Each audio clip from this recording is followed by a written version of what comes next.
ঈদে ঘরমুখো মানুষের ঢল রাজধানীর কমলাপুর রেল স্টেশনে। সকালে সবচেয়ে বেশি চাপ দেখা গেছে লালমনিরহাটগামী বুড়িমারি এক্সপ্রেস ট্রেনে। ট্রেনের ভেতরে আসন ছাপিয়ে অনেক বগিতে তিল ধারণের জায়গা নেই, আর শেষ সময়ে বাড়ছে ঘরমুখো মানুষের ভিড়।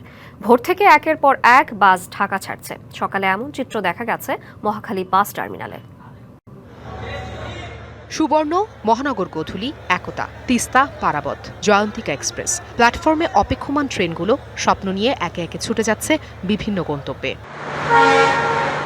টিকিট হাতে নির্দিষ্ট ট্রেনটি খুঁজতে স্টেশন জুড়ে তাই এই যাত্রী চাপ। সকালে সবচেয়ে বেশি চাপ দেখা গেছে লালমনিরহাটগামী বুড়িমারি এক্সপ্রেস ট্রেনে। ট্রেনের ভেতরে আসন তো দূরের কথা, অনেক বগিতে তিল ধারণের ঠাঁই নেই। ঢাকা থাকার সবচেয়ে বড় আনন্দটাই হলো যে ঈদে বাড়ি যাওয়া। এটা নিয়ে আমরা আর কি সবসময় আশা নিয়ে থাকি কখন ঈদ আসবে, কখন বাড়ি যাব। অলরেডি 40 মিনিট লস, তারপরে দেখি কতক্ষণে ঢুকে তারপরে আমরা উঠতে পারি। মানুষের অনেক ভিড়, অনেক ধাক্কাধাক্কি করে হয়তো ট্রেনে ওঠা লাগতে পারে।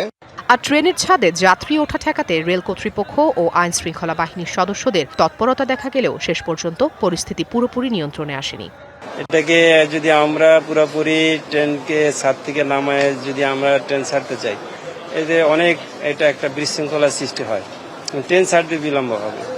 তো সার্বিক দিক চিন্তা করে আমরা সেইভাবে আর পুরোপুরি আমরা তাদেরকে আমরা নিরুৎসাহিত করে থাকি, বলে থাকি, তো চেষ্টাও করি। অন্যদিকে ভোর থেকেই একের পর এক রাজধানী ছাড়ছে বাসগুলো। সকালে এমন চিত্রই দেখা গেছে মহাখালী বাস টার্মিনালে এসে টিকিট না পাওয়া ও বাড়তি ভাড়া নেওয়ার অভিযোগও আছে, যদিও অস্বীকার করছেন পরিবহন সংশ্লিষ্টরা।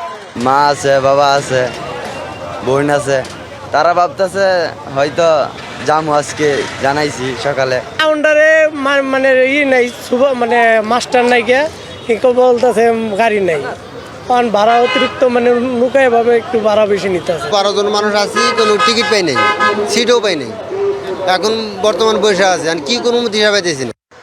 তাদের কোনো কোনো রুটে পর্যাপ্ত বাস থাকলেও বেশ কিছু রুটে সংকট আছে, এতে অপেক্ষায় থাকতে হচ্ছে অনেক যাত্রীকে। তবে পরিবহন সংশ্লিষ্টরা বলছেন সড়কে কিছু জায়গায় যানজট থাকায় সময় মতো আসতে পারছে না বাসগুলো। আমি ভরসা রাখি হিরন স্মার্ট ওয়াটার পিউরিফায়ারে। এর থেকে আরো মহামারী ভিড় থাকার কথা ছিল, কিন্তু সেই ভিড়টা নাই। আর ভিড়টা না থাকারও পিছনে কারণ আছে, সেটা হচ্ছে ছুটিটা অ্যাডভান্স হয়ে গেছে। তখন অগ্রিম টিকিট ছাড়ে দিয়েছে, এবার সব টিকিটই অনলাইনে ছাড়া হয়ে গেছে। এই কারণে গাবতলীতে তেমন একটা জ্যাম নাই, কারণ যাত্রী আগে থেকে এবার টিকিট পাইছে।